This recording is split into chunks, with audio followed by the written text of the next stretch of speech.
I didn't plan it, I didn't call ahead, I didn't even text. Something in me wanted to see the truth of how my family lived when no one expected me to walk through that door. It was Thanksgiving night in Tacoma, and the air outside carried that heavy mix of wood smoke and turkey fat that sticks to your clothes. My boots crunched against the gravel driveway. My breath fogged up in the cold. I remember pausing at the porch, listening to the laughter spilling through the windows, the clink of silverware, the sound of people full and happy. But the moment I pushed the door open, the warmth hit me in the chest in more ways than one. Warmth from the oven, sure, but also warmth that should have felt like belonging, yet twisted into something sour the instant my eyes scanned the room. You ever have one of those moments when your stomach drops so fast you swear you can hear it hit the floor? That's what happened when I saw her. My grandmother, Rosa, 85 years old, hunched, fragile, the backbone of this entire family, sitting on the floor. Not just sitting, perched like she didn't belong anywhere else. A paper plate balanced on her lap, flimsy, sagging under the weight of food. Her knees pulled close to her chest, her eyes darting nervously around the table where the others sat. And what was worse, they didn't even flinch. They laughed. They poured wine. They reached for the stuffing. My grandmother, my rock, was treated like extra baggage. Tell me, if you walked into your own family's home and saw that, what would you do? Would you freeze? Would you swallow it down and pretend it was nothing? Or would you feel that fire, that deep, burning rage rise up your throat like acid? Because that's what I felt. I didn't think. My legs carried me forward. The scrape of the chair against the hardwood floor cut through their chatter. They all turned their heads. Forks hovered in the air. I grabbed the seat at the head of the table, my father's old chair, the one that always stayed empty after he passed, and I pulled it out. The sound echoed in the silence. Then I turned to my grandmother. "Come on, Grandma, sit here," I said. My voice wasn't shaking, though my hands were. She looked up at me with wide eyes, like she wasn't sure if she was allowed. Allowed. Can you believe that? She hesitated, whispering, "No, it's fine. I'm fine here." But I bent down, slipped my arm under hers, and helped her up. She was lighter than I remembered, like the years had whittled her down to bones and quiet sacrifices. I guided her to the chair, set her down gently. She kept murmuring, "You don't have to." But I did. I had to. And then, slam. The sound of my ID badge, the one I wear on every 12-hour ER shift, hitting the wood of that table, loud, sharp, final. The room jolted. It was like a judge's gavel crashing in a courtroom. Forks clattered against plates. Eyes widened, jaws tightened. No one laughed anymore. "You see this?" I said, my finger pressing against the badge. "This means I spend my nights saving strangers. But tonight, I came here to save her. From you." The silence was suffocating. You could have heard a single cranberry roll across the floor. My aunt shifted in her chair, her face pale. My cousin set down his glass, suddenly dry-mouthed. The children glanced between adults. Sensing the storm but not understanding it, I leaned forward. "How dare you let her sit on the floor while you eat at this table?" "She raised every one of you. She bled for this family. She gave up more than you will ever know. And this is how you repay her? By pretending she doesn't deserve a seat?" No one spoke. My grandmother tried to tug my hand, whispering, "Please don't make a scene." But this wasn't a scene. This was truth, raw and sharp, dropped like a hammer in the middle of a holiday feast. And I'll ask you, yes, you watching, what would you have done? Could you just sit down and fill your plate, knowing the woman who built your family tree is left eating off a flimsy paper plate on the floor? Could you? Because I couldn't. I looked around the room, searching each face. The shame was there, but buried deep under years of taking her for granted. And in that moment, I knew I wasn't going to let it slide. This wasn't just about one chair. This was about dignity, about drawing a line that could never be crossed again. I squeezed my grandmother's hand.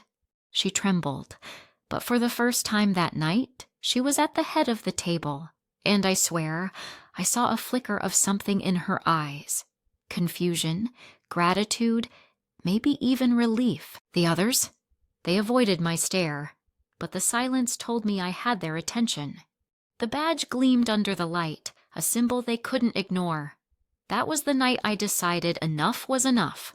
That was the night I chose to stand between her and the people who should have known better.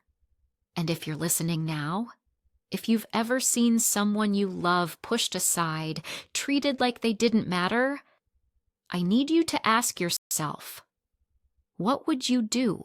Because sometimes all it takes is one slam on the table to change everything. The room didn't explode, it sank. You know that heavy quiet after thunder, when even the air seems to listen? That's what wrapped around us after I set Grandma at the head of the table, plates cooled, steam thinned. Eyes found their napkins like maybe linen could hide shame. I didn't raise my voice. I didn't need to. You want me to sit and eat, I said. Then we're going to talk about who cooked more than this meal. I reached for the old biscuit tin on top of the fridge. Dented blue, lid that sticks. The kind of box every grandmother owns. The one that holds everything that won't fit inside a bank. When the metal gave with a soft pop, the room flinched with it. Inside, folded receipts, a rubber band around ink-faded stubs, church envelopes with neat cursive, thank you cards with lilies and doves. Paper doesn't weigh much until it does. Remember this? I held up a carbon copy, edges feathered from years. Tow truck fee. Winter 4 years ago. Whose truck lost its brakes on that hill? My cousin stared at the table runner like it held the answer. No one spoke, so I filled the silence with truth. Flashback hits you like a cold stairwell. 1 second you're in a warm kitchen, the next you're in fluorescent light. I'm 16 again, clock reading 2:11 a.m., and Grandma is mopping a diner floor because her boss couldn't find anyone to cover.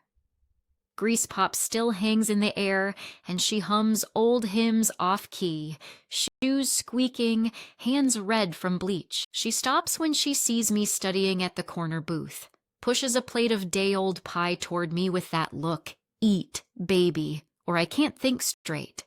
That's the voice I hear even now. Back in the dining room, I pull a hospital bill.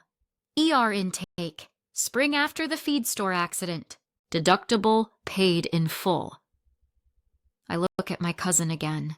He swallows. Who walked you in when your dad said he couldn't get off work? The words land soft, but they land. He shifts. He knows. She wanted to help, my aunt says, voice brittle, bracelets chiming against her glass. Mom's generous. That's just who she is. Generous isn't another word for invisible, I say. And it's not a coupon you can cash forever. I lay out more slips of paper. Power bill with a handwritten thank you from the church secretary. Pharmacy receipt for a neighbor's inhaler. A ledger page with neat columns. Flour, sugar, school shoes. The handwriting is hers, rounded, patient, steady, like the way she tied our skates and buttoned our coats and made joy look easy. The weight of those lines lands heavier than any accusation. Do you remember the winter the heat went out? I ask, not to anyone and to everyone. She burned yard clippings in the fireplace to keep the pipes from freezing. You slept under 2 quilts. She slept on the couch to feed the fire. My uncle clears his throat like it might buy him time. She never complained. Exactly, I say. And you mistook quiet for consent. I pull an envelope, cream paper, gold edge, the kind you keep. Inside, a letter in blue ink. Dear Rosa, your casserole saved the supper again. We'd have had nothing warm if not for you. Maria from down the street. I place it in front of the centerpiece. It looks like a prayer laid on pine boughs. Grandma's hands are folded in her lap, fingers intertwined, knuckles soft as river stones. She watches me with that mix of pride and worry, like a woman who knows what happens when truth walks into a room. I catch her eye. "You told me once, love is a verb." She nods, small, like a yes too sacred to say out loud. Flashback again, quick and clean. I'm 10, sitting on a church step while she ties my shoe. Wind lifts the hem of her coat. She tucks a peppermint in my palm and tells me, "Keep your chin level." The world reads that first. Her voice lives in the place where courage starts. "You asked her to babysit," I say, turning to my aunt. "But it wasn't babysitting, it was mothering." Diapers and Tylenol at 2 a.m. Permission slips and parent-teacher nights. "She covered your shifts and your shame." "That's not fair," my aunt snaps, color rising in her cheeks. "I was working. Someone had to." "She did," I say. Again. The room has its own heartbeat now. Tick of the wall clock, the dry whisper of heat through the vent, the low murmur of the fridge. Small sounds make big truths louder. I set down a stub with oily fingerprints. "Oil change and brake pads." "Your car," I say to my uncle. "Paid cash." He stares at his hands like they belong to someone else. My cousin tries on a laugh, finds it doesn't fit. "It's just a few bills." "Bills buy dignity," I say. "They buy time and breath and warmth."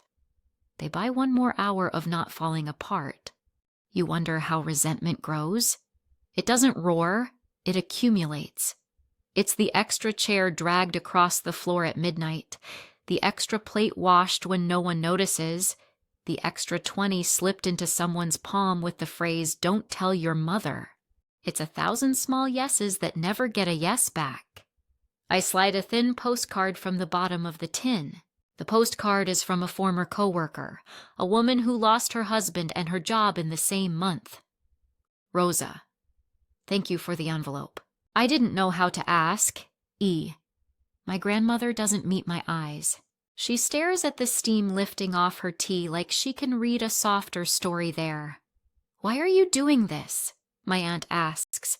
Not angry now, tired. "Because stories calcify when you don't touch them," I say. "Because this is how a woman gets pushed to the floor and everyone calls it normal. I could count dollars, I could compute totals, but math won't fix what manners broke. So I tell a different truth. When I was 8, I say, you brought casseroles for a week after my mom died. People brought them to our porch and forgot to bring themselves. Grandma didn't forget. She fed me and then sat on the edge of my bed and stayed until I slept. Then she got up at 5 and went to work. She has been holding this family up with both hands since before any of us got tall enough to reach the top shelf." My cousin shifts again, and something in his face softens like a boy being told a story he doesn't deserve but needs. "Maybe she prefers the floor," my uncle offers, weak, like a man tossing a paper boat into a lake and calling it rescue.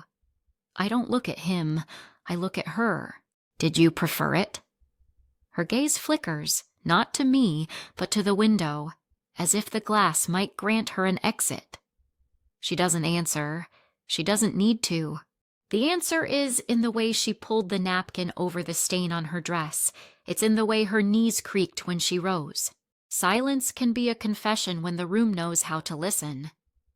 I breathe in through my nose, out through my mouth, slow like I do at 3 a.m., in a trauma bay when fear tries to outrun training.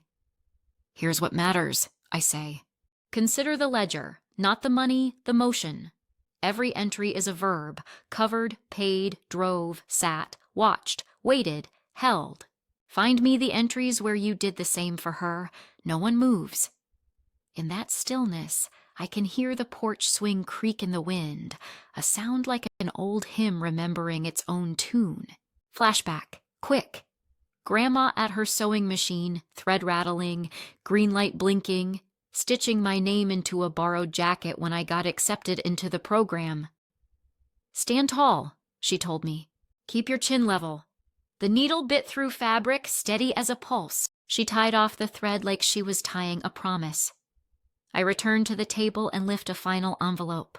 Inside is a photo, Grandma, younger, in a faded apron, 2 toddlers on her hips, another clinging to her leg.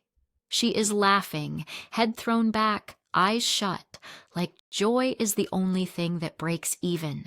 I slide the photo to the center. The table, so proud of its spreads and its gloss, now holds the proof of its own history. "Look at her," I whisper. "Really look." My aunt reaches for the picture. Her fingers hover, then stop. My uncle clears his throat again, but the sound withers before it becomes a sentence. My cousin stares like he's trying to reconcile 2 worlds, the one where he is a man at a feast, and the one where he is a boy who ate because someone else went hungry. "You think I'm making a scene?" I say softer. "I'm making a record." "Olivia," Grandma says, voice trembling. "Honey, don't be hard on them." I turn, and the edge in me eases. "I'm not being hard," I say. "I'm being accurate." Yes, you. Ever notice how easy it is to forget the hands that fed you when your own plate is full?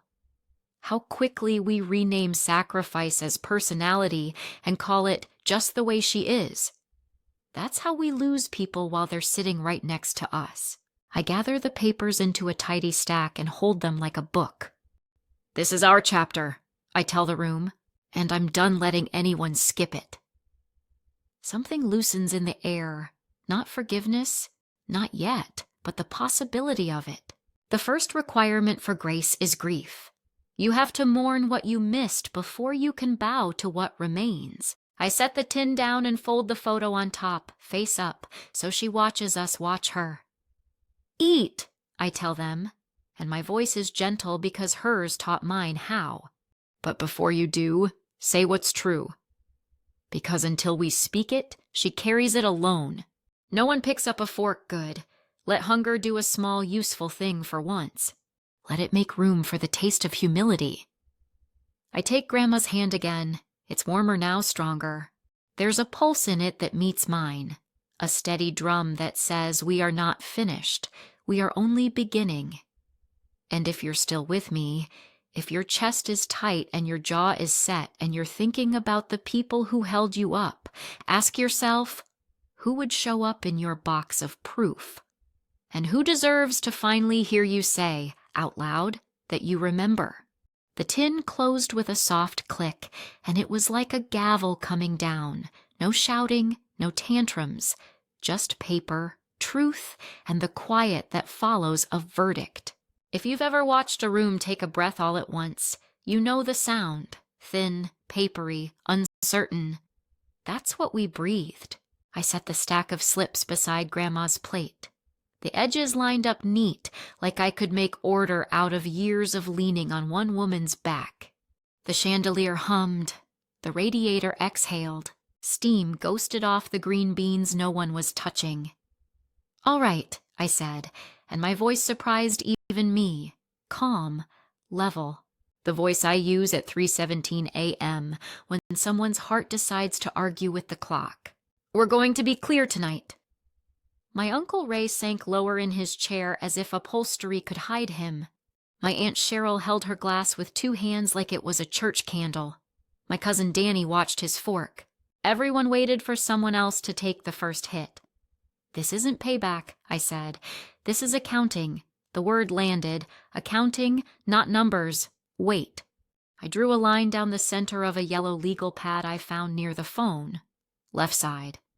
What she gave. Right side. What we gave back. I placed the pad where every eye could fall on it. The right column was empty. Emptiness can be loud when you let it speak. "Ray," I began, syllables heavy as cinder blocks. "Who paid the mortgage the summer you were out of work?" He stared at the salt shaker like it had a script for him. "I got a job. I paid it back." "Did you?" I asked, steady. "Or did she sell her ring and tell you it was found money so you could sleep a little easier?" Color rose up his neck. "That was years ago." "Exactly," I said. "Years are where neglect lives. Not in one big thing, in small ones, repeated, Cheryl's bracelets whispered against each other. "Don't talk to your uncle like he's a criminal," she said. "We're family." "Family is the reason," I said, "not the excuse." Danny tried a grin he didn't earn. "You gonna read everyone their rights, Seattle?" he asked, half joke, half dare. I looked at him, then down at the table's scarred oak. "I don't need to," I said. "You already know them." The clock in the hall ticked loud enough for God to hear. I turned to Grandma and took her hand, because this was her courtroom if it was anyone's. The skin across her knuckles was thin as tissue, warm and brave. "I'm going to ask something," I said. "You don't owe anyone anything, not even an answer." "But I'm going to ask." She nodded, small, almost invisible. Her eyes glistened the way morning grass does when it hasn't decided if it's dew or tears. "Did you choose the floor?" I asked. The room pulled tight. The air itself seemed to step closer, the way a dog does when you say its name. Cheryl fixed her eyes on the chandelier crystals as if light could shield her from the question. Danny's jaw flexed. Ray gave the tiniest shake of his head, like a man bargaining with physics. Grandma looked down at her lap, then at me, then back at the table. Her thumb traced the seam where wood planks met, slow circles, memory running through the grain. When she finally spoke, it was a whisper that sharpened as it went. "No," she said. "I never chose that." It was like someone cut the power to the house and turned it back on just as fast. The hum stopped. The hum returned. But the room had changed. Cheryl's mouth opened, closed. "Mom," she started, breathy, "you said—" "I said I didn't want trouble," Grandma answered, barely lifting her eyes. "I did not say I wanted the floor. There it was." A sentence so simple a child could hold it, heavy enough to break a grown man's posture. I leaned back and let the truth fill every corner it could find. The silence that followed wasn't empty. It was crowded with realization. "You heard her?" I said. "No more stories about how she likes it that way." "That lie is retired tonight." Ray tried on indignation. It didn't fit. "We've all had a long day," he said, softer now, looking at the gravy boat like maybe it would sail him out of this. "Thanksgiving gets messy." "Messy is a spill," I said. "This is a pattern." Danny pushed away from the table, scraped back an inch. "Why are you doing this?" he asked, eyes flashing toward me, then away. "Making a federal case out of seating arrangements?" "You want federal?" I said, and I felt that ER steel rise through me, the kind that doesn't need volume to carry. "We can make it legal. There are words for what happens when elderly people get pushed aside, underfed, or ignored in their own homes. There are agencies, there are forms, there are consequences." His chair stopped moving. Cheryl looked sick. "You wouldn't," she whispered. "If you keep pretending this is nothing," I said. "I absolutely would," Pattern interrupt. "You felt it too, didn't you? That snap when a vague threat turns into a real one with a name, neglect. Adult Protective Services, investigations. Nobody wants that in their holiday recap." "Let me be clear," I continued, lower now, each word placed on the table like silverware. "I'm not looking to shame anyone. I'm looking to change what happens in this house. If the only way to change it is to involve people whose job it is to care when families fail to, then I will make that call." The chandelier's reflection wobbled in the gravy. "Funny what you notice when stakes get real." Ray rubbed his knuckles like he'd scraped them on something invisible. "She eats," he muttered. "We feed her." "On the floor," I said, with a paper plate. "In a dress meant for church, not for crouching." Cheryl swallowed hard. "She never asked for a chair." "She never asked for most of the things she gave you either," I said. "What she didn't ask for is not the measure of what she deserves." I slid the yellow pad closer to him. The right column stared back at us, blank as denial. "You can start now," I said. "If you've got entries for this side, write them. I'll wait." He didn't pick up the pen. Grandma exhaled like a tire losing air, then squared her shoulders a fraction, all the courage she needed held in that small rise. I didn't want to be a burden, she said. I thought, less fuss. Less fuss, I repeated softly. It wasn't mockery, it was mourning. Less fuss has a cost. Olivia, she said, my name like a crease ironed flat. Don't be cruel. I'm not, I told her. Cruel is pretending this is fine. I turned to the others. Here's the simple version. She sits at the head because she built the table. Figuratively, literally, pick your metaphor. She eats hot food off real dishes with a real fork. You ask what she needs before you ask what she can do. You speak to her like her years are an honor, not an inconvenience. And you never again mistake her silence for assent. Danny snorted, a small ugly sound people make when they don't know how to apologize. What, you gonna police dinner? I held his gaze. I'll police respect. Who died and made you? He started. I cut him off with one raised hand. Don't finish that sentence about death. The last person who died in this house left a gap we've all been filling badly. You don't want me to say his name with this tone. Trust me. He blinked hard, looked away. I could feel the midpoint sitting right there between us, the way a road crests and you can't see what's after until you're already tipping over. We'd crossed it with Grandma's truth. Everything after would be measured against that sentence. Cheryl brushed at nothing on the tablecloth. So what? She said, voice wobbling. You want us to clap? To say thank you? No, I said.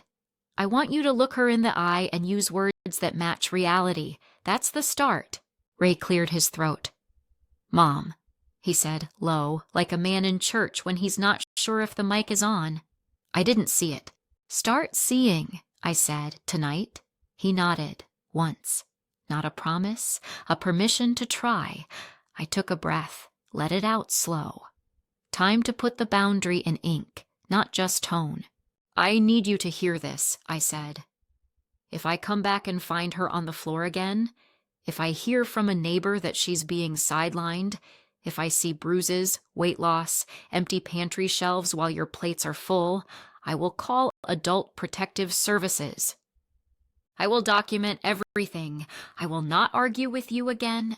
I will let professionals argue with you, and trust me, they don't care how long you've known each other. They care what happened. Silence answered me, vast and immediate. Grandma's hand tightened in mine. Please, she whispered, not to me exactly, but to the room, to the year, to the angel on top of the tree upstairs boxed since last January. Please don't make enemies in my house. I turned to her and softened, because she's the map I navigate by. I'm trying to make allies, I said. Real ones. I looked at the faces around me. I saw men who'd learned to hide behind jokes, women who'd learned to call exhaustion personality, a boy who didn't yet know which man he would become. I saw the table that had fed us and the ways we'd let it become an altar to convenience instead of a place of honor. You have a choice, I said. You can keep the old script. She insists. She's fine. It's easier. And watch her shrink.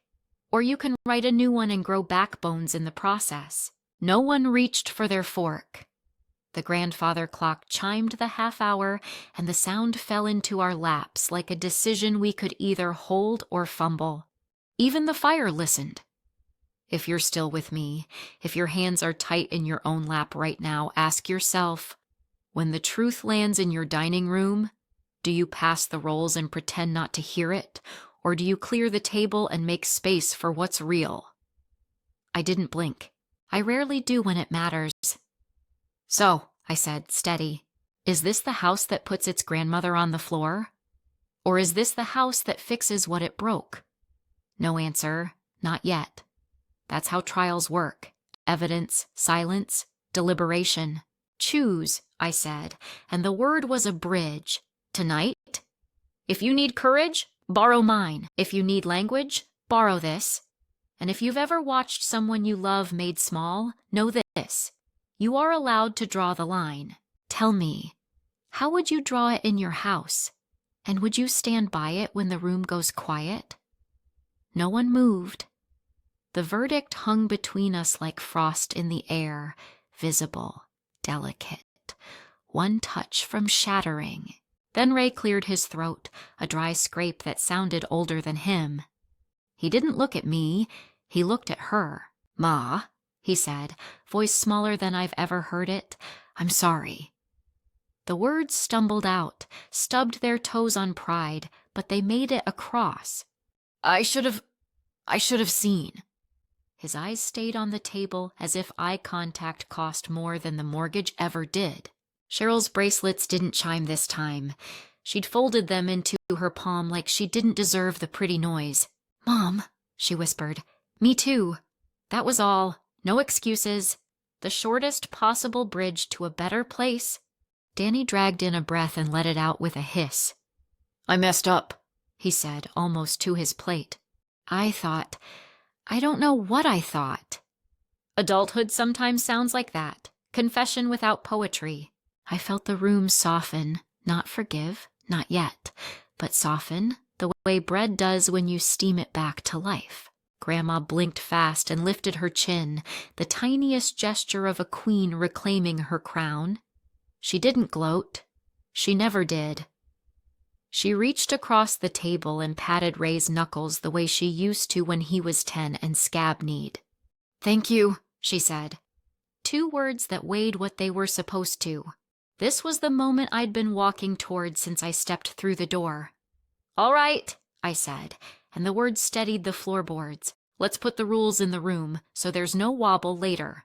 I laid them out, one by one, simple as silverware, lined in a row. "Rule 1, I said. She sits at the head." She earned it before any of us knew what earning meant. "Rule 2, real plate, real fork, hot food. She gets served first, and not like a favor, like a fact. Rule 3, you ask what she needs before you ask what she can do. Needs come first, pride can be last. Rule 4, language. We retire. It's easier this way." "We retire," she insists. "Oh, we retire no fuss. New phrases. What would help? How can I lighten it? Thank you." Say them out loud. I looked at each face until I knew they'd heard me. "Rule 5, I said, softer. Dignity is the house law, every room." The rules didn't clap or crackle. They just settled, the way snow settles on a field and makes it new. You could see people trying them on, adjusting the seams. Ray nodded once. "Got it." He spoke like a man reading instructions to build something he should have built a long time ago. Cheryl set her glass down and folded a napkin with slow care. "I'll take her to the doctor next week," she said. "Full checkup, eyes, ears, all of it." A concrete sentence, the first one that mattered. Danny swallowed, then pushed his chair back and stood. Do you want tea, Grandma?" His voice cracked. Adolescence has a way of showing up late in grown men. She smiled into her lap, shy and proud at once. "Sugar and a squeeze of lemon," she said. "You know me." He moved to the stove like the room had taught him to walk. Small acts are still acts. Sometimes they're the only ones that stick. I reached for a plate. The good china with the hairline crack none of us ever noticed until now. I plated Grandma's turkey, spooned sweet potatoes, added green beans, hot, plentiful. I placed the plate in front of her like an offering that should have been obvious all along. She cupped her hands around the warmth as if warming her palms could warm the past. Then the front door knocked. 3 quick raps, friendly, no patience behind them. We all flinched because guilt lives jumpy. Ray frowned. "Who's—" "I'll get it," I said, already halfway down the hall. When I opened the door, November blew in, bright and cold and honest. Mrs. Collins stood on the porch with a still warm pumpkin pie under foil, and her grandson hiding behind her coat like a secret. She blinked when she saw me. "Olivia?" "Didn't know you were home, honey. I brought something for Rosa." "Come in," I said, stepping aside. The heat hit them like a wave. They stepped into the dining room and stopped, the way people do when they feel a weather change. "Mrs. Collins's eyes found Grandma at the head of the table. The badge still lay near the rolls, a hard glint in the candlelight. She took it in. The stiff shoulders, the flushed faces, the rule-shaped hush. Her mouth curled, not a smile exactly. Approval, maybe, the kind that proves a world outside this one sees what's happening in here. "It's about time," she said, not unkind. She set the pie down near the cornbread, peeled back the foil so steam could speak. "You look right there, Rosa." Grandma's eyes shimmered. "Thank you, Maria," she said. The thanks held more than pastry. Ray stood like he was at the front of a classroom. "Evening," he mumbled, suddenly 16 again. Cheryl's bracelet stayed quiet in her fist. Danny stared at the kettle like it might rescue him. I didn't want the moment to tilt into shame theater. Shame has its uses, but it doesn't build anything by itself. So I handed Mrs. Collins the knife. "Would you do the honors?" I asked. "You fed half this street," she laughed. "Only the half that can't cook." Then she sliced the pie with care and placed the first piece in front of Grandma. There are sacraments you don't need a church for. We ate, not chatter, not performance. The kind of quiet talk that belongs to people who know they almost lost something and caught it at the last second. Ray asked Grandma about the pecan trees like the answer mattered. Cheryl asked if her coat was warm enough. Danny set the tea down without spilling a drop and didn't wait for praise. It wasn't a transformation, it was a beginning. I watched the table relearn itself. Forks moved in new rhythms. Eyes remembered to look up. The chair at the head felt less like a statement and more like gravity. That's what you want when you change a house. Not fireworks, habit. When the plates cleared and the second slices turned into fork trails, I felt my shoulders drop for the first time all night. Relief doesn't roar. It arrives like breath you didn't realize you'd been holding. I turned to you. Yes, you. "Do you feel it?" I asked. Not out loud, but in the way you talk to strangers who have become witnesses. "Do you feel the room learning the right words?" Mrs. Collins dabbed the corner of her mouth and stood. "I'll let you all get back to it," she said, squeezing Grandma's shoulder. "You call me if you need a ride to church. I'll believe in the Lord extra for you this week." It sounded like a joke. It wasn't. At the door, she paused and looked back at me. "Good," she said, one syllable that landed like a stamp. Then she was gone, porch light washing her in kitchen gold as the cold took her back. When I returned to the table, the candle had burned lower. The wax made little lakes at the base like time pooling where it could. I gathered the last of the plates. "We're not perfect," I said, mostly to the room but also to myself. "But we just wrote a different first page." Grandma reached for my hand. Her palm was warm. Her smile had finally climbed all the way to her eyes. "You always did like rules," she teased. "I like fairness," I said. "Rules are just how we aim at it." She nodded, wise as always. "Keep aiming." Ray pushed back his chair. "Handrails loose on the back steps," he muttered, almost embarrassed. "I'll fix it in the morning." "That's not penance. That's a plan better." Cheryl stood and gathered the cups. "I'll book the doctor first thing Monday," she said, "and I'll sit in." She looked at Grandma. "If you want me to—" "I do," Grandma said. Danny scraped plates into the trash and didn't roll his eyes at the mess. Progress is quiet. We reset the table with pie and coffee and the kind of conversation that pays its debts. The rules didn't need repeating, they held. If you're still with me, if your chest finally unclenched, let me ask. Do you think a house shifts for good after one night, or does it only begin to? Do you think people can change when the spotlight leaves, or only when it's on them? Be honest, because that's where we were, standing on the edge of better, looking down at the old script. I wanted to believe we'd crossed over, I did. But belief is not a plan, so I kept my eyes open, my ears tuned, my hand near Grandma's, just in case the table forgot its own rules. And you, if you've ever drawn a line for someone you love, do Do you check it the next day? Do you make sure no one moved it overnight? After the plates were washed and the pie was forked down to crumbs, the house eased into that drowsy Thanksgiving quiet that makes you forget winter exists. The dishwasher hummed. The kettle clicked off on its own. I carried Grandma's shawl to the living room and tucked it around her shoulders. She patted my wrist and said she was full in a good way, which is old woman code for I'm safe for the next hour. You rest, I told her. I'll tidy. She tried to stand anyway. Habit. I pressed her back with 2 fingers and a smile. Doctor's orders. I started with the small things, the rings of glass on the table, the drips of gravy on the stove, then moved to the practical, recycling, leftovers, wrap the rolls. The kitchen smelled like cloves and lemon and a day that finally exhaled. I liked the smell. I liked the quiet. I liked believing a house could learn a new language in one dinner. When I reached for the drawer by the phone to grab tape, the handle stuck. Old wood does that. You nudge. You lift. It gives.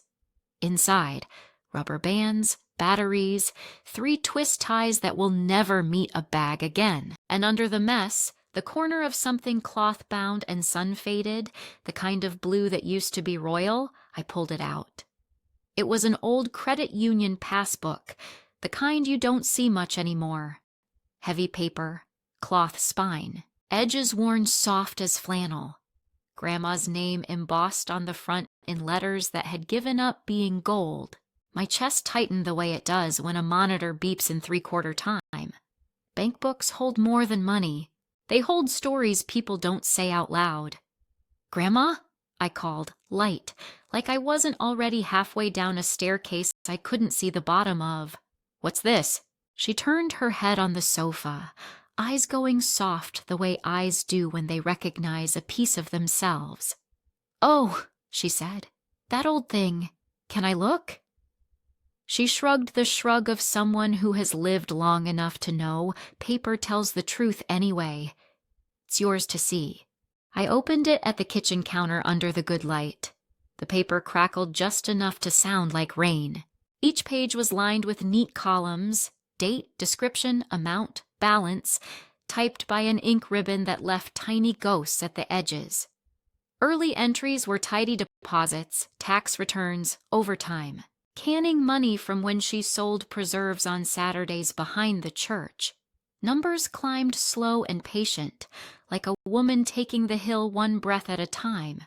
Then the lines changed, withdrawals, small ones at first, then larger. Dates that lit up my memory like pins on a map. Winter, 4 years ago. Spring after the feed store accident. The semester my cousin took time off. A summer when the power company sent red envelopes. The column of less began to out-talk the column of more. I felt the old quiet tilt. You ever feel a room shift even when no one moves? Like gravity decided to adjust itself by a fraction and your bones noticed? That's what ran through me. I traced the first big dip with my finger. Tow, the description read, $287. I could see the hill. I could see the truck. I could see Grandma signing the withdrawal slip in that careful cursive that makes every letter behave. The balance dropped. The page did not flinch. Further down, hospital, deductible. 4 figures that made my jaw set. Tuition payment, in parentheses, no accountant ever wrote. Electric, auto parts, rent. The ledger did what ledgers do. It told a story without adjectives. I heard the couch creak behind me. Grandma had shuffled to the doorway, shawl around her shoulders like a small country. You found it, she said, with a smile that tried to be nothing more than polite. I turned the book so she could see. Why was this in the junk drawer? Because I didn't want to lose it, she said. Her humor is dry as a cracker, and no one ever looks in there. I met her eyes. Why didn't you tell me? What would I say? She lifted a shoulder. I know what's mine. I know what's theirs. I know when a hand needs holding. I looked back at the page. Date, withdrawal, new balance, over and over.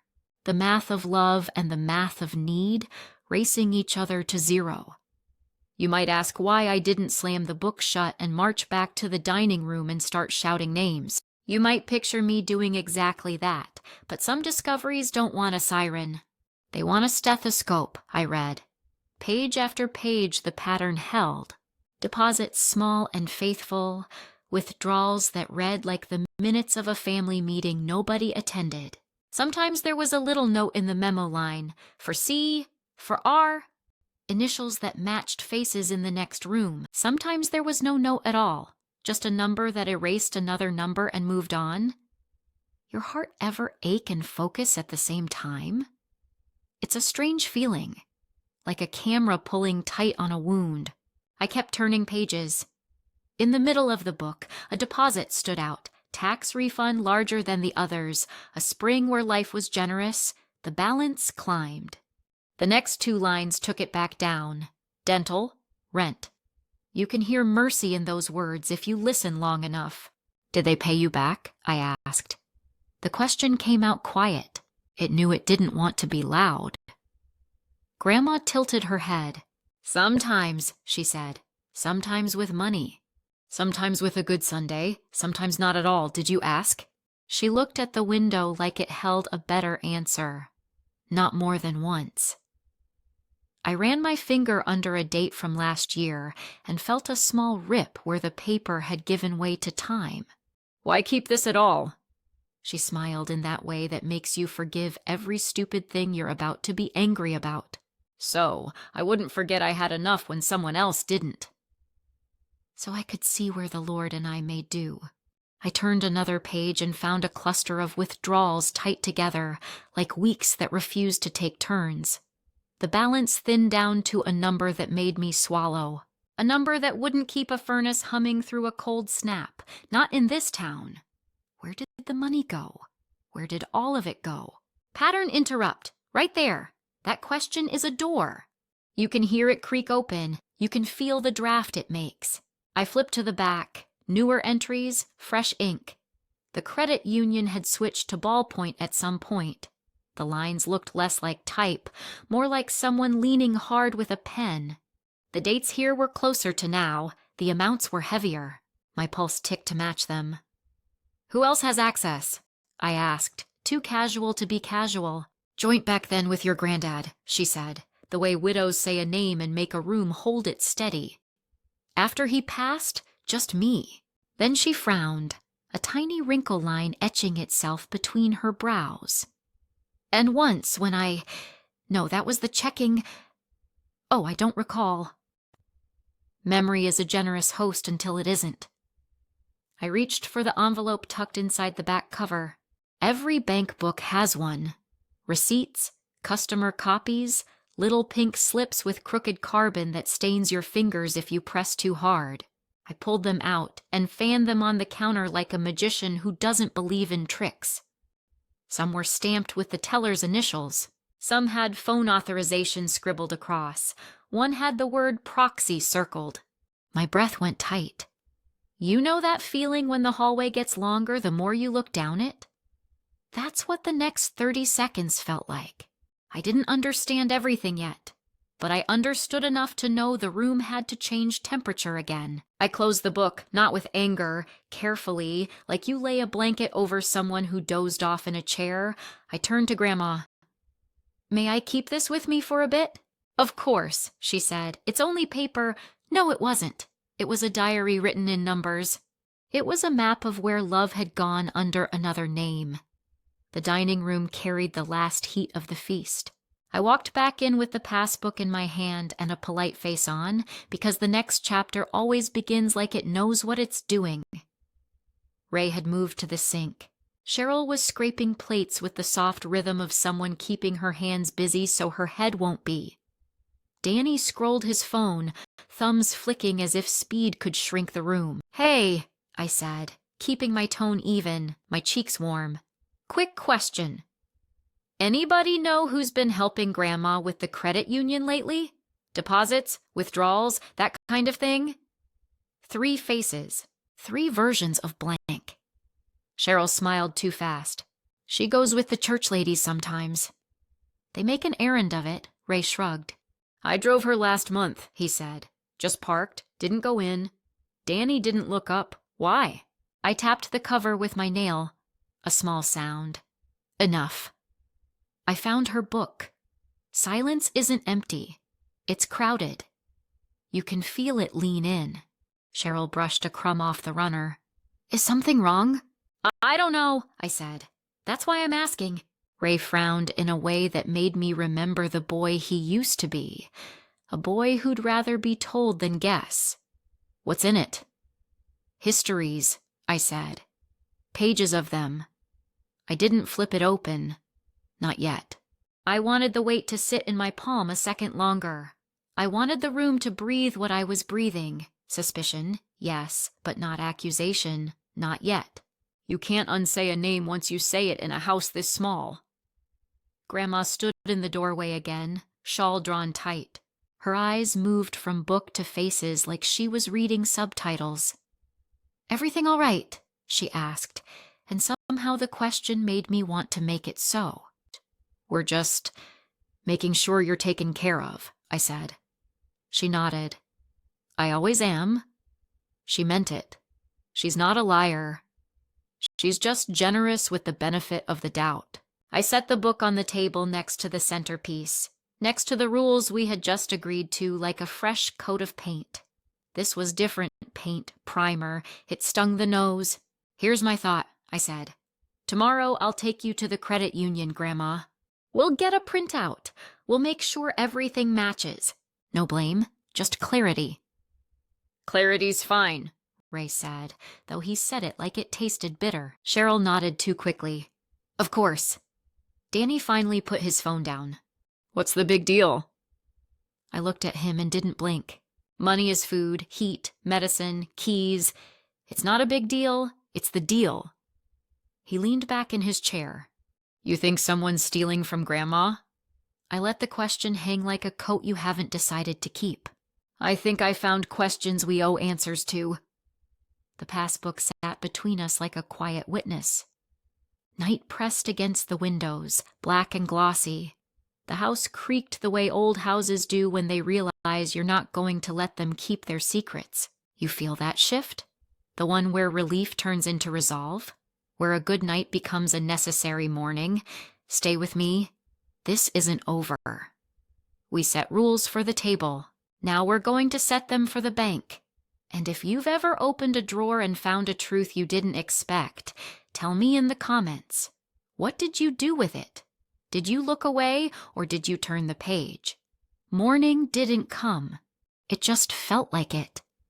The temperature of the room dropped the way it does before a storm, with no wind, no lightning, only a pressure behind your eyes telling you to pay attention. The passbook sat between the gravy boat and the salt like a witness we'd finally sworn in. I didn't raise my voice. I didn't need to. Paper knows how to speak. Okay, I said, and flipped to the first recent page. You could hear the paper breathe. Let's walk through this together. Ray shifted so the light fell over my shoulder and onto the columns. Cheryl stepped closer, arms folded, armor made of sleeves. Danny stayed back, half in the chair, half ready to bolt, like a runner waiting for a starter pistol that might never fire. August, I read. Deposit, Social Security, normal. I slid my finger down. Withdrawal, same week, 200, memo line, electric. I looked up. Anyone want to claim helping with that? Ray cleared his throat. I drove her, he said. She paid at the counter. I carried the receipt. Okay, I said and nodded. No heat, just inventory. September 50 cash, memo, groceries. Cheryl murmured that yes, the fridge had been light that week. I gave a short hum. Fine. Then the lines got bolder, amounts heavier, like someone leaning too hard on the pen. October 10th, I read. 900. Description. Proxy withdrawal, initials. I turned the slip toward the lamplight so the ink could show its truth. 2 letters that didn't belong to my grandmother, not R, not any version of her name. My chest ticked once, then again. What's a proxy? Ray asked, slow. like a man testing a word with his tongue. "Someone authorized to act," I said. "Sometimes temporary, sometimes not. Sometimes legitimate, sometimes not." Cheryl's eyebrows pinched. "Who would—" I flipped to the taped carbon copy tucked behind the page. The teller's stamp bled purple into the paper. Phone authorization on file. Beneath it, a signature that tried to look tidy and almost did. "Whose signature is that?" I asked, even though I already knew the answer in my bones. Bones know. They always know first. No one answered. The radiator clicked. A streetlight outside hummed like it had an opinion. "October 29th, I read, keeping my tone level. 400 cash, teller code, same. Then November 3rd, 250, same code. Then November 18th, I paused. The number swallowed the print line. 1000 memo, home repairs." "Home repairs?" Ray echoed. "We didn't—" I turned the book around so the table could see the number that made my pulse tighten. "That's 2 weeks ago," I said. "Grandma, did you authorize a $1,000 withdrawal for repairs?" She blinked, surprised like a woman hearing her name in a crowd. "I don't recall that," she said. "The roof man came in the summer, but church paid half, and I had the rest in a coffee can." Cheryl's eyes went glassy. "Then who—" "Hold on." I pulled the envelope of slips and spread them by date. The carbon makes your fingers dirty. It makes your conscience dirty, too, if you let it. I found the one I was looking for not because it was larger, but because it was careful. Predators write carefully. "Here," I said, and tapped the line where the teller had printed joint signer, ID verified. Ray frowned. "Joint signer? She doesn't have—" "She did," I said. "Once, with Grandpa. That was ended. The only way that stamp shows now is if a new joint or a power of attorney is on file." I looked at Grandma. "Did you sign new papers?" She shook her head slowly. "Not that." "Who would even know how to ask for that?" Cheryl whispered. Her voice had the thinness of fear stretched too tight. "Who would know her bank, her account?" I didn't answer her question. I turned to Danny, because the book had already answered it. "What?" he said, too fast. "Why are you—" "Because the initials on the teller stamp match your driver's license," I said, and placed the slip beside his elbow like a teacher placing a test he hadn't studied for. D.M., not his whole name. Not necessary, the ink knew enough. He stared at it and tried to laugh, but laughter requires oxygen, and the air had gone thin. "That could be anybody." "It could," I said. "Except the teller code appears again here and here, and the authorization phone number on file ends in the same 4 as yours. Want to try again?" Cheryl made a sound I don't have a word for, somewhere between a gasp and a swallow. Ray's chair creaked as he leaned back from the table like the truth might spill. Danny's eyes hardened, a boy trying on a man's anger like a suit 2 sizes too big. "So what if I helped her get cash?" He said. "She needed it. I was there." "For what?" I asked. Quiet, precise. For groceries, for—" He tossed a hand. "Things. $1,000 for things?" I tilted my head. "The memo says home repairs." "What repairs happened 2 weeks ago?" He looked at the runner, at his hands, at the doorway where he had planned his exit. "You don't live here," he said. "You blow in twice a year with a badge and an attitude and—" "Careful," Ray said, not loudly. He didn't look at me. He looked at Grandma. Grandma had gone very still, the kind of still I don't like in ER rooms. Her mouth was soft at the corners in a way that says the world got loud and her heart decided to go quiet. I moved closer, crouched, and took her wrist with 2 fingers. Pulse steady, thank God, but higher than it should be. "Breathe with me," I whispered. "In, out." She did. She always did. She is the most teachable person I've ever met in a world that doesn't deserve gentle students. I straightened. I kept my voice even because that's what rooms like this need. tone that can hold water. "Danny, if you helped her, why didn't you tell anyone? Why didn't you write what it was for? Why is there a proxy on file? Who added it?" He stared at the slip with his initials. The fight leaked out of him in degrees, like air leaving a tire you try to pretend is fine. "She said I could," he muttered. "Did she?" I asked, and turned to her again. "Grandma, did you give Danny permission to withdraw $1,000 in November?" Her eyes filled, not messy, just full. "I asked him to pick up my prescription," she said. "The line was long." She looked at me like the answer might be hidden in my collarbone. "Is that this?" "No," I said. You could feel the word land. No is a hinge. It swings rooms. Ray swallowed hard. "Son," he said, and there it was. Son, the small word heavy as an anchor. Danny flinched. "I didn't steal anything," he said, louder now, as if volume could mortgage morality. "I borrowed. I was going to put it back when the check cleared. I had to cover rent and the truck." His voice snagged on the truck as if the very idea of it could tow him out. "She always helps, okay?" "Everyone knows she helps." "And everyone forgets to stop taking," I said, not a shout, a line on a chart. He slammed his palm against the table. The silverware jumped. "Don't pretend you're better, Olivia. You left. You work those night shifts and swoop in here like sheriff." "I left to survive," I said, and the softness fell out of my voice. When you've spent enough nights convincing blood to stay inside a body, you don't apologize for boundaries.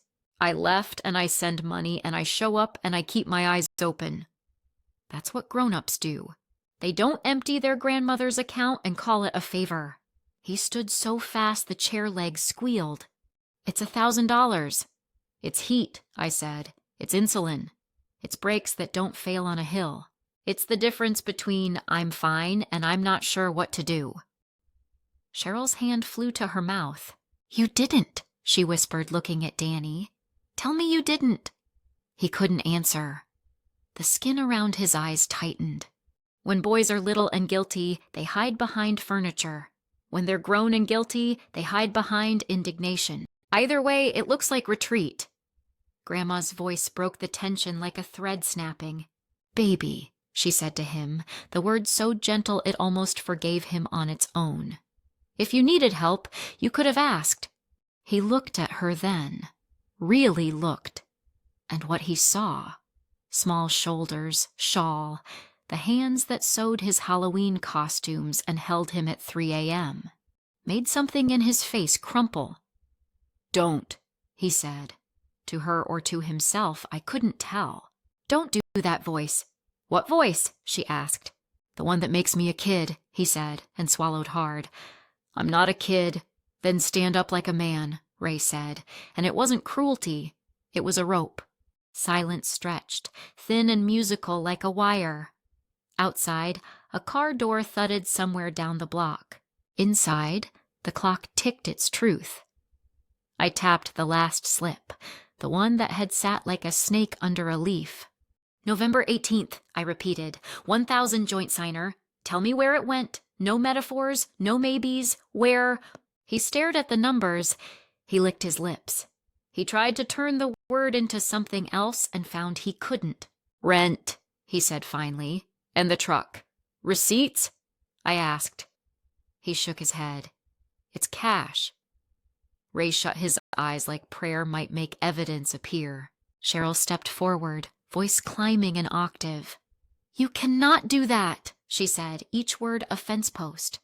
"You cannot use her account like your personal—" "I said I'd put it back," he snapped. "When?" I asked. He didn't answer. Grandma reached for his hand across the table and touched his knuckles with 2 fingers, the way she had done to Ray 10 minutes earlier. The gesture was the same. The meaning was different. "I have enough," she said, out of habit more than truth. I shook my head. "No," I said, and I knew I was repeating myself on purpose because some words have to build a rhythm to make a wall. "Enough isn't the point. Consent is." I closed the passbook gently. The kind of gentle that means final. The kind of gentle that says this conversation has a next stage. The room felt smaller. The air felt thicker. You ever notice how light changes when you finally name the thing you were circling? Shadows get honest. So do people. Danny's shoulders slumped. He looked at the door like distance could fix it. Then he looked at Grandma again and winced like he'd touched a hot stove he'd assumed was cool. I'll fix it, he said, but he said it to the floor. Good, I said, but fixing starts with admitting exactly what you did, not with a maybe.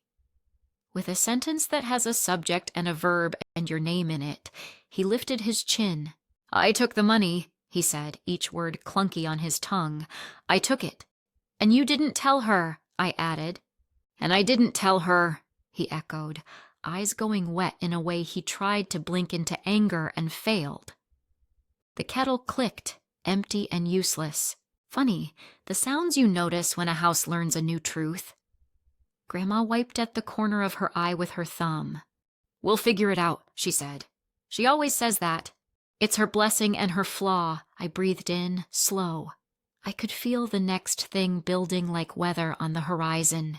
A decision is a kind of storm. You can smell it before you can name it. I slid the passbook into my bag, not hidden, not performative, just kept. I met every pair of eyes in that room and let mine stay steady. This isn't just about numbers, I said. It's about protection. The table got rules tonight, so does the bank. If you're still with me, feel your heartbeat right now. Feel how your jaw wants to set. Ask yourself, when the person you love is at risk, do you wait and hope, or do you draw the next line? Stay. We're not done. I didn't shout. I didn't pace. I did what you do when a wound keeps bleeding. You put pressure on it and you don't let go. Here are the choices, I said, palms flat on the table, voice steady enough to carry crockery. 1. You return every dollar you withdrew without permission, and we lock down this account tonight. 2.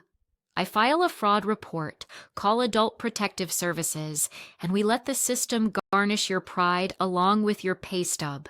Decide which pain you want. The house shrank around the words. Even the clock listened. Danny's chin lifted like defiance could make math kinder. It couldn't. His eyes slid to Grandma. The shawl, the soft hands, the faith that keeps forgiving faster than facts arrive. That's what broke him, not me. I'll pay it back, he said, voice sandpapered. All of it. When? I asked. He opened his mouth, closed it. I didn't rescue him. By Monday, he tried. I can sell the speakers, borrow from... No, I said. Tonight you put skin in the game. Cash, transfer, proof. Then a written plan for the rest. No more invisible promises. Ray nodded, a single heavy beat. Cheryl braced her palms on the table like she was steadying a ship. Grandma watched us like a woman who's seen storms and knows when land is near. Phone, I said to Danny, holding out my hand. He hesitated half a breath, then pushed it across the table. I slid it back to him. You do it, on speaker. He pulled up his banking app with hands that weren't as steady as he wanted them to be. The glow lit his cheekbones, made him look younger, then smaller. A minute later, the passbook's balance didn't change. Paper can't, but my phone pinged with the alert I'd set up years ago on her checking. Incoming transfer.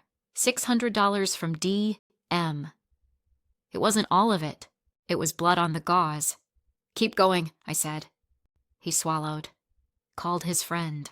Sold the speakers in principle. Asked his boss for an advance. He hated every word of it good. Growth rarely tastes sweet at first swallow. Now, I said, sliding the legal pad toward him, fresh page waiting. Right. I, Daniel M., comma, withdrew funds from Rosa M.'s savings without explicit consent on dates. I have returned $600 now and will return the remaining $400 within 10 days. I understand any failure will trigger a fraud report and APS call. Sign it. His ears went red as brick, he wrote. The pen stuttered.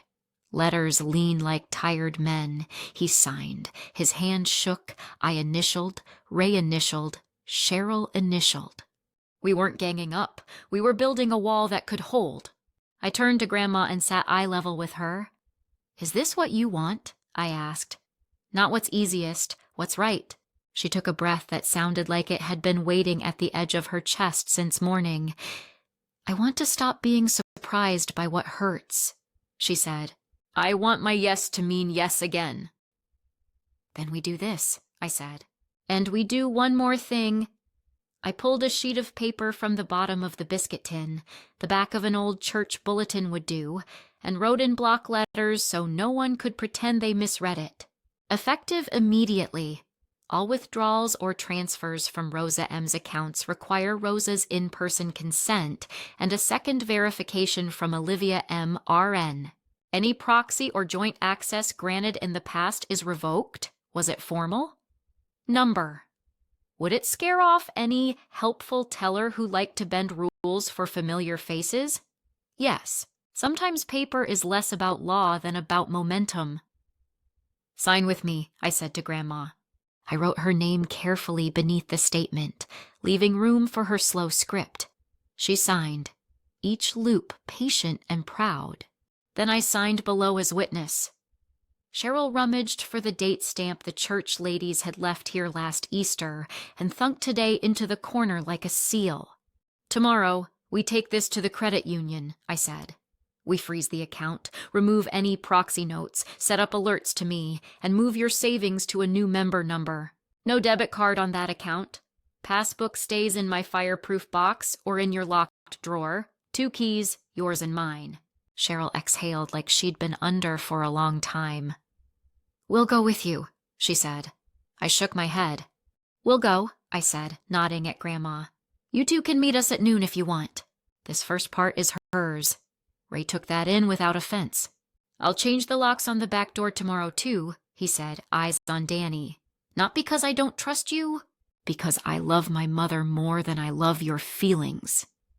Danny stared at his signature like he was waiting for it to start bargaining on its own. It didn't. He looked up at Grandma, and for a second, the man fell off him and the boy showed. "I'm sorry," he said. No decorations, no detours. Just the sentence that should have been first. Grandma nodded. "Thank you for saying it," she answered. She didn't hug him. She didn't save him from the shape of his consequence. Love can be merciful without being sloppy. I gathered the slips, the passbook, the statement, the IOU, and slid them into a folder I found near the phone. The snap of the clasp sounded like closure in miniature.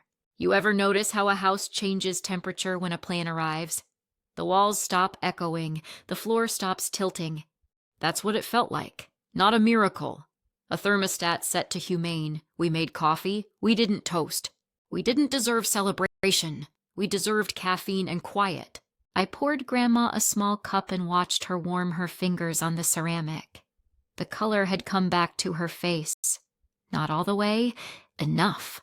"Tomorrow," she said, almost to herself, like a woman counting beads. "Tomorrow we go." "Tomorrow," I echoed. We cleaned. Not like penitents, like people who live here and plan to keep doing it.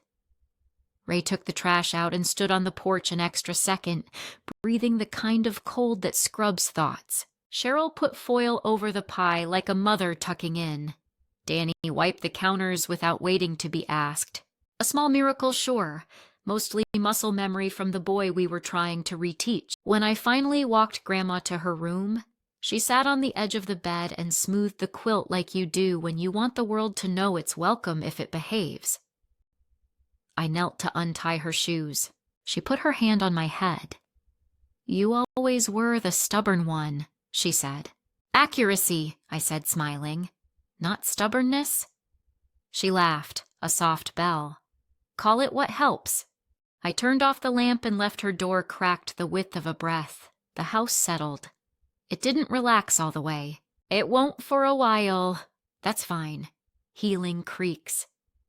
In the hallway, Danny was waiting like a boy outside the principal's office, shame making him quieter than usual. "I'll bring the rest," he said. "Before the 10 days. You'll bring it by Monday," I corrected. "Then we'll talk about the rest. And you'll apologize to Ray and Cheryl for dragging them into a lie, even if you never said it out loud?" He nodded. "Okay. And to yourself," I added. He frowned. "Why would I?" "Because you built a version of you that steals from the softest person you know and calls it survival," I said. "You don't have to keep being that man." His eyes glossed and sharpened at the same time. "I hate you a little," he said, and then he caught himself. I hate how this feels." "Good," I said. "Hate the right thing." I slept a thin, careful sleep on the couch, one ear tuned to the house, one hand on the folder. Morning did come, the clean kind, pale and promise-colored. We ate toast. We didn't mention last night like it was a ghost we had to feed. Then I helped Grandma into her coat, and we drove to the credit union with the heater clacking and the passbook warm against my thigh. "You want the play-by-play?" It's not cinematic, it's paperwork. It's IDs and a manager whose eyes went wide when I laid the effective immediately statement on the desk and asked for a notary. It's the polite panic that happens when institutions realize they've been casual with a woman who should have been guarded like a national treasure. We froze the savings. We printed the full history. We revoked the proxy. We added dual authentication with my number and set alerts that text me when so much as a dime moves. We opened a new savings with a hold so long a comet could come and go. We asked for a fraud watch. The manager apologized 3 different ways and offered peppermints we didn't take. We got a card for the elder law clinic they refer to. We made the appointment. "Last thing," I said. "We need a simple document. Limited durable power of attorney for banking only. Narrow, specific, revocable." She names me monitor, not owner. The manager nodded like a bobblehead in a storm. "We can notarize that when you bring it," she said. "And we'll scan the revocation of any prior proxies into the system." Grandma signed where she needed to, slow and precise, then sat very still while the notary stamped. The sound, thunk, rang like a bell in a small church. You could worship to that sound. When we stepped back into the cold, the air felt honest again. We didn't high-five. We didn't cry. We just stood beside the car a second and let the new shape of safety fit around her shoulders like a better shawl. "Is that freedom?" she asked, half joking. "It's the paperwork version," I said. "The heart version is you asking for help before you give it all away." She smiled sidewise. "We'll see." We drove home. Ray had already fixed the back handrail. Cheryl had made a pot of soup that tasted like apology turned edible. Danny put an envelope on the table with another 300, sold the speakers faster than his pride could complain.